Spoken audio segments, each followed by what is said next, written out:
Ingatkah kalian dengan tokoh yang ada pada gambar? Ya, itu adalah Conan, tokoh utama pada cerita komik detektif Conan. Apa yang selalu dia pegang? Conan selalu membawa loop atau kaca pembesar setiap dia melakukan penyelidikan. Jenis lensa apa yang digunakan pada loop tersebut? Yuk, mari kita cari tahu.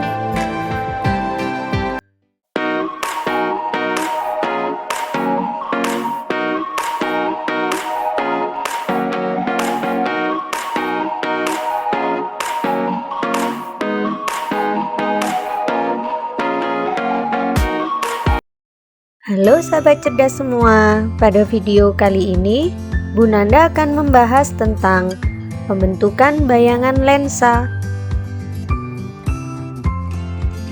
Tetapi sebelum itu, kalian klik dulu ya tombol subscribe dan loncengnya.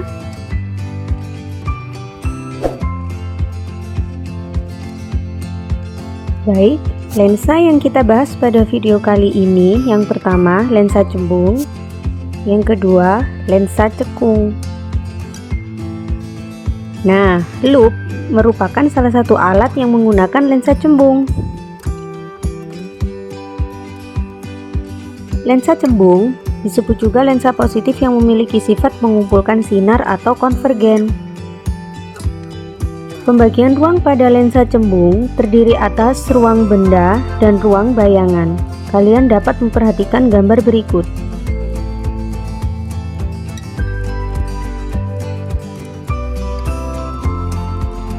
Di situ tertulis ada ruang 1 sampai ruang 4 dan ruang bayangan 1 sampai ruang bayangan 4. Tiga sinar istimewa lensa cembung.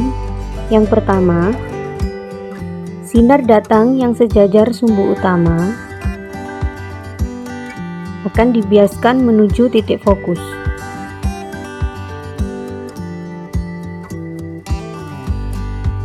Yang kedua, sinar datang melalui titik fokus dan dibiaskan sejajar sumbu utama.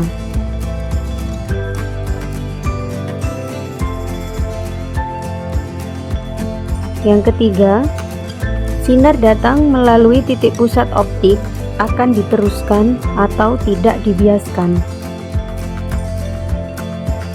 Bagaimana proses pembentukan bayangan jika benda di ruang 2?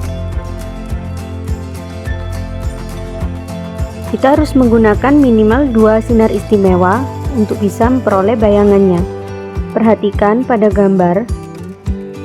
Ketika benda di ruang 2, sinar datang sejajar sumbu utama dan dibiaskan melalui titik fokus. Kemudian sinar datang melalui titik pusat optik sehingga bayangan yang terbentuk nyata terbalik diperbesar. Bagaimana proses pembentukan bayangan jika benda di ruang 3? Caranya masih sama.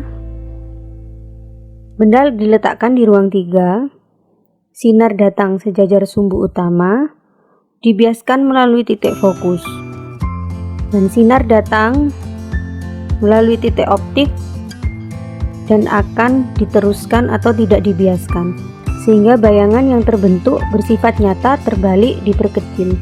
Bagaimana proses pembentukan bayangan jika benda diletakkan di ruang 1?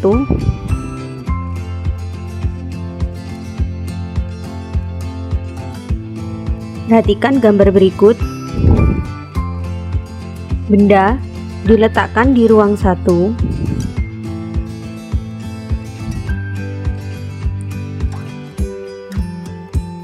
Sinar datang sejajar sumbu utama dan dibiaskan melalui titik fokus. Kemudian, sinar datang melalui titik optik akan diteruskan atau tidak dibiaskan, sehingga bayangan yang terbentuk memiliki sifat maya tegak diperbesar, Sifat inilah yang dimiliki oleh loop. Selanjutnya, kita akan membahas tentang lensa cekung. Lensa cekung disebut juga lensa negatif yang memiliki sifat menyebarkan sinar atau divergen. Pembagian ruang pada lensa cekung masih sama dengan lensa cembung, yang terdiri atas ruang benda dan ruang bayangan.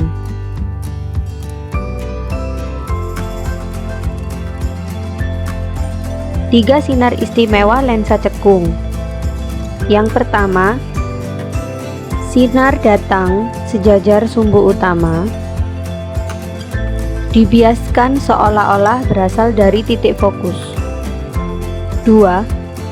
Sinar datang seolah-olah menuju titik fokus, dibiaskan sejajar dengan sumbu utama.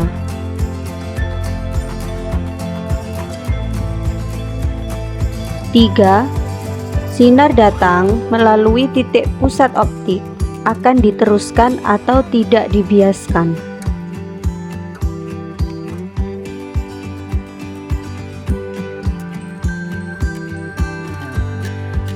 Bagaimana proses pembentukan bayangan pada lensa cekung? Mari kita lihat. Perhatikan jalannya sinar. Bayangan yang terbentuk bersifat maya, tegak, dan diperkecil.